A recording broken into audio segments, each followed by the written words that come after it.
Hey guys, Fleck again here with another kind of fragrance roundup. My end of March fragrance roundups. Like I may have mentioned in the last video, I'm kind of gonna become a little bit of a collector of fragrances. Mostly, what I'm doing is kind of avoiding going out to like a Macy's or that type of place to go and sniff a whole bunch of these all the time, all at once, and kind of just buying ones that are highly rated, doing a lot of research, reading a lot of reviews, and watching a lot of video reviews to get an idea of what's good, what's popular, what people really like, and kind of just concentrating on those. Also doing a lot of samplers. Got a tiny little, I bought an entire box of just a sampler package. Right here you can see some of these, and those two over there. But I did buy, since my last video earlier in March, I've already bought these 4 bottles here and added all these samplers too. So I'm definitely getting into it. Starting next month though, and I actually just ordered a new sampler package with a whole bunch of other stuff. I'll do a video on those in early April. And then starting next month, I'm just going to order like 1 bottle a month pretty much. After that's just going to be all the tops that I really see that people are recommending, depending on what I feel about the samplers I just bought. Include a couple of things I was thinking of getting as my first next bottle. I'm going to just go ahead and kind of go through pretty much how I received these in order. I think Animale was the first thing I received, or it might have been the sampler package. I can't remember, honestly. So Animale was the first, pretty much, of the new ones that I decided to order. Just a good deal. Came in highly recommended. Old school classic 90s juice. And what I think about it is it is a pleasant smell, although I do feel that it's kind of dated and kind of 90s. What it reminds me of, and I have some in this arm right now, what it reminds me of is kind of, it honestly has kind of a plastic kind of scent to it. Not like a nasty plastic, the kind of thing that you would receive a gift or something and kind of open up like a new gift, and it has plastic or like car parts or something, and it just has like that kind of like a new book kind of smell, or like a paper ink kind of scent to it. A little bit sweet, smooth, kind of manly, but yeah, it's like a rubbery, inky kind of plastic kind of smell to it. Pleasant, but it didn't knock my socks off. Over here I also got Insurrection 2 Pure. So as I mentioned in my last video, Insurrection was actually one of the first colognes that I bought, and Insurrection 2 Pure is a clone of a modern popular fragrance called Creed Aventus. So those of you who know colognes already know about that, if you've already done the research. So this is a clone of that, and this is pretty good. What it is mainly it has a strong pineapple tone to it. It's very fresh, very clean, very kind of, it definitely has that fruitiness. Supposedly, Aventus, which I have a sample coming now, has like a smoky, kind of a tarish kind of thing to it. This doesn't have that. It's more like just the light notes that people like. I think it's pretty great, but not amazing. It didn't, I don't think it's the most amazing thing ever. I guess when Creed comes in, I'll be showing that off in early April and kind of tell you guys what I think about that. Amazing presentation indeed in the Insurrection 2 Pure. I'll try to kind of back out here and show you how it came. Of course, you've already seen this if you have been looking at videos on this one, but let me kind of just show you what this is about. Just a moment. Put this down. Open the box here, and then we've got the inside of the box. So you pull this out from the box with the tab here, and then you also have this which sits under it. You basically pull the tab there on the side and releases. It does have a great presentation, white, very soft, definitely very nice. Very soft cloth there, nice foam. It held it in. I've seen videos where people's fell out of the box when they open it. The bottle just fell out. Mine didn't. It was nice and tight in there. Back. So I do get a lot of the pineapple in this, and it is very fresh, clean, and just pleasant. It is a pleasant. I can see why people like Creed Aventus. I just don't see why they love it and pay $200 for a bottle. David Beckham. This has to be the nicest looking bottle. It's one of the cheapest is $13 at Ross. Same thing for the Michael Jordan, which I'll get to. $13 at Ross. It has the best, as far as bottles go, the bottle itself is the nicest looking bottle. Like just the most clean, classic, kind of upscale feel and look to it. And the cap is the best part, because the cap is magnetic. It just pops on. It asks for the cap back. And so that's pretty cool. What David Beckham is to me is a professional scent kind of thing. You would wear to work. I wear it to work. Has there's colognes that I pretty much just can't classify any other way but classic. Just like a classic kind of musky, manly, the kind of thing you'd smell in an older man who's doing business. That's what David Beckham is, with a nice, soft, kind of smoothed out, rather than having that edge of a old school kind of musk, and that kind of ability to be cloying. The David Beckham is nice and smooth. It's actually really good. It's one of my favorites right now in my whole collection. It's definitely up there. I'll be wearing a lot to work. It'll be probably my flagship work scent, along with the Usher, which I also didn't review last time. I'll get to that. Michael Jordan's Legend. Nice box. $13 too at Ross. When I got to Ross, I was actually looking for this. I was actually going to buy this one, maybe something else, maybe a David Beckham. I saw a Rockaware 9 there. And I was standing there next to the Rockaware 9, and this kind of just sitting off to the side. And this dude comes and stands next to me with what I guess was his wife. And they're talking, and he's like, "Oh, this is it. The Rock is the one, you know." And he took the Rockaware, and his wife actually suggested, and I was standing there like, "Oh no," because I was thinking about grabbing the Rockaware. I was like, "Oh, I should grab it. It's $10 for the 1.7.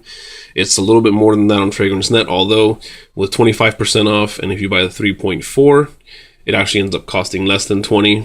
So if I decide I want it, I'll probably end up paying less with the 25% off at Fragrance Net, but."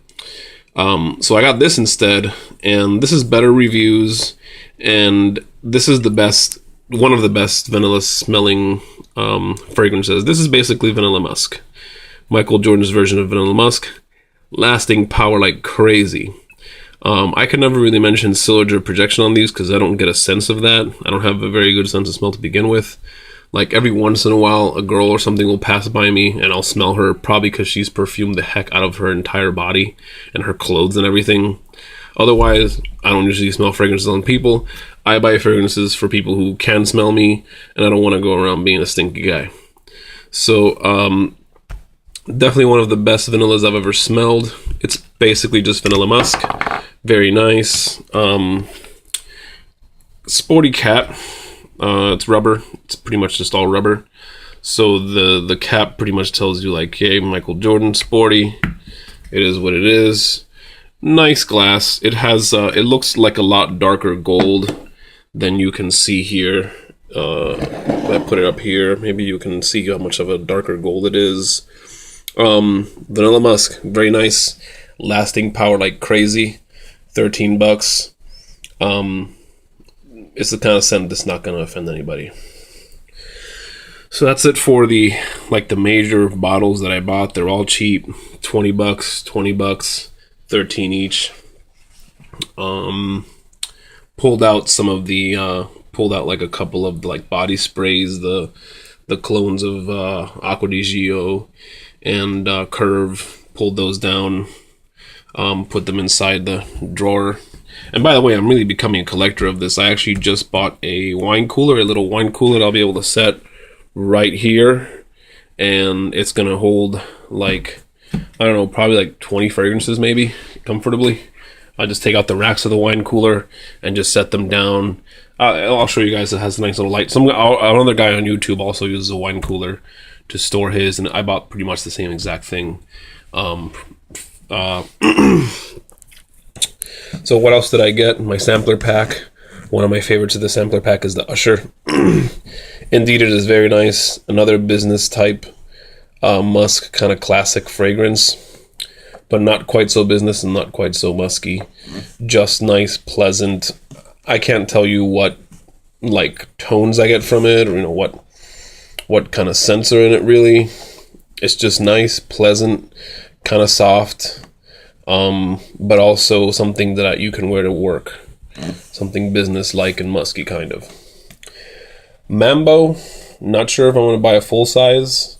Mambo is like a bouquet. It's like a bouquet of flowers. It's like juice, like fruit punch, kind of like you spilled fruit punch on your skin. Nice, smells good, pretty sweet. Girls will probably like it, but there's a whole bunch of other better things out there that I would probably rather see myself wearing. So I might not get the full bottle of Mambo.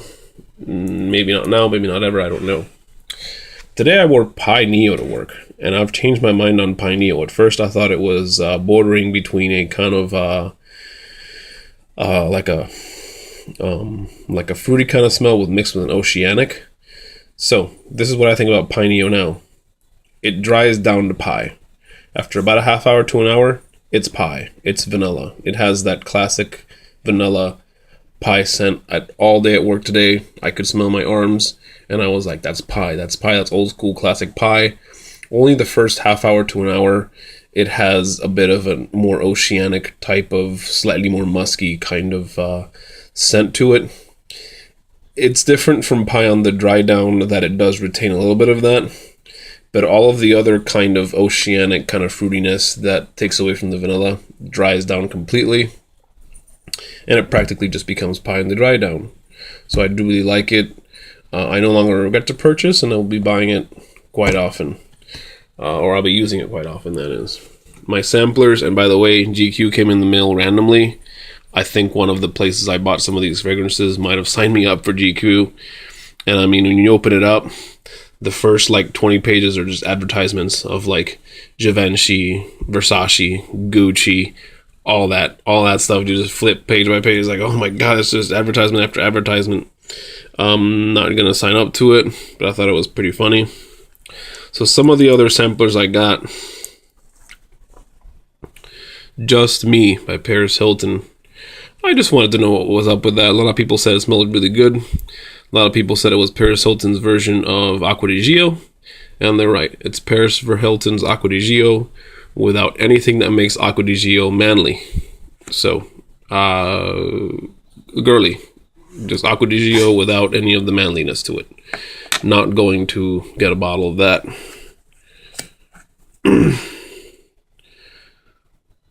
Ed Hardy's Love and Luck. So Ed Hardy, some of you might know, some of you might not. Tattoo artist, old school. His bottles come with a theme of tattoos on them. It's basically an aquatic kind of. Juicy kind of, very fresh. Kind of has a little bit of that Windex hint to it when you first spray it on. Like a Windexy kind of juicy, fruity, aquatic type of scent to it. I figure since I've got Nautica Voyage, I don't need this stuff. It's very similar to me. It falls in the same camp, and it's a little bit cloying, and I think it didn't really have any lasting power. Can't remember. I basically put this in my bag, took it to work, as a booster for work. If I wear something that day that doesn't last very long, like maybe Unforgivable or something like that just only lasts like 4 or 5 hours, I can boost with one of these. That doesn't smell bad, but not my thing either. Also, Azzaro Classic, not Chrome or any of that, which I like. I smelled Chrome United at Target a few days ago, and I really liked it. I said, okay, Chrome United, I can do that. I could probably order that or something at some point, or at least try it again and see what I think after another smell. But so I bought a Azzaro Classic, just a Azzaro Pour Homme Classic. Very musky, very classic. Once again, another, like I said about David Beckham, I really can't classify these very well. Just like a professional 80s male wearing like a musky cologne. Nothing special about it. Not gonna order it. Don't see the point in it. Not the kind of thing people are wearing these days. Even for professional business reasons, no point in it. Next, I got the heavy hitters, heavyweights here. Terre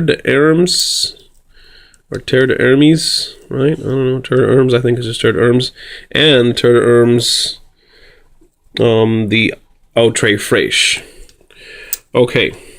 When I first sprayed Terre d'Hermes, I was like, holy crap, what the hell is this?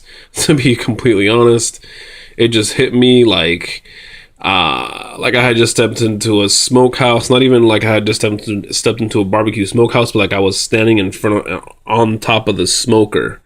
Just beef, smoke, coal, tar. That's all that hit me when I first sprayed this. I was kind of put off by it. The Terre d'Hermes Outre fraiche is the version of this of the Terre d'Hermes without any of that smokiness. It is like you took an orange, peeled it, and rubbed it against your skin. That's it. It's like you took an orange and peeled it and you rubbed it against your skin, but you don't have to deal with any of that stickiness. That's really what I got from this. I liked it. I liked smelling like an orange. I really did. Now, the funny thing is, the regular Terre d'Hermes grew on me. After the second time I used it, I sprayed some more on. I chilled for a little bit. I kept smelling it and smelling it and smelling it. And after the dry down, that's a powerhouse. The smokiness is there, kind of in the background, just chilling. A little ring of smoke, just kind of just chilling around the little orange. All right, so I liked it. I'm still torn on which of these to order. I have to try them some more. That was pretty much it. This is exceptional for men, which I think is like fragrance that's like in-house fragrance or something. It's the least exceptional stuff on the planet. They give a free sample like this with every time you order. I've got one at work. Pretty sure I have one at work, and I have these two. I've thrown it on for work. It's nice. It's a nice fragrance. It smells pleasant. It's good for business. But it's absolutely nothing special. Someone said it's like they threw the 3 top fragrances together, and that's what gives you exceptional. I have a whole bunch more coming, but figured I'd just check these out for you guys. So pretty much the only things that I've been really like not impressed by or even upset with is Azzaro. Not impressed. Ed Hardy's Love and Luck. Not impressed. I can do better for an aquatic type smell. Just Me by Paris Hilton. Not impressed. Like I said, Acqua di Gio without anything that makes it manly. So no point in that. Mambo, not impressed. Juicy, like fruity, like I said, like a bouquet or like fruit punch. Animale, not extremely impressed. It's a pleasant smell. I'll put it on every once in a little while, just to kind of if I want to feel like I'm back in school and I just opened up a fresh book from the press and get that inky kind of gluey kind of scent. That's Animale. Other than that, I love all of these. I'll be wearing these quite frequently. top, my favorite, it's so hard to say. Last time I said Dracar Noir was probably my favorite. Man, I mean, I'm not going to put any one of these above the others, but definitely the Terre d'Hermes is one of the tops. The Outre Fraiche, you know, like I said, it's just like an orange, but dang it, that's a good orange. Nautica Voyage remains one of the very tops. Pineo, after today, after the dry down, finally getting to know the dry down, was just like pie, love it. David Beckham's Instinct, awesome. It really does have like just a professional kind of air to it, and it's cheap, pretty awesome. Michael Jordan comes in next, probably with the vanilla. The Insurrection 2 pure with that pineapple, pretty great. Actually, Usher is one of the tops. I just kind of skipped over it. Usher is unique. Honestly, it's just unique. It smells like nothing else I've got here. It is professional, but also like sporty and just cool. Unforgivable by Sean John truly is unforgivable. It's a nice fragrance, but it doesn't stand out and doesn't last. It's just powdery, like I said before. It does smell unique, but nothing too crazy about it. Alright, so that's it. This video's gone over 20 minutes. I don't like long videos, especially when I only added a handful of new fragrances. I'll come back with new ones in early April. Peace.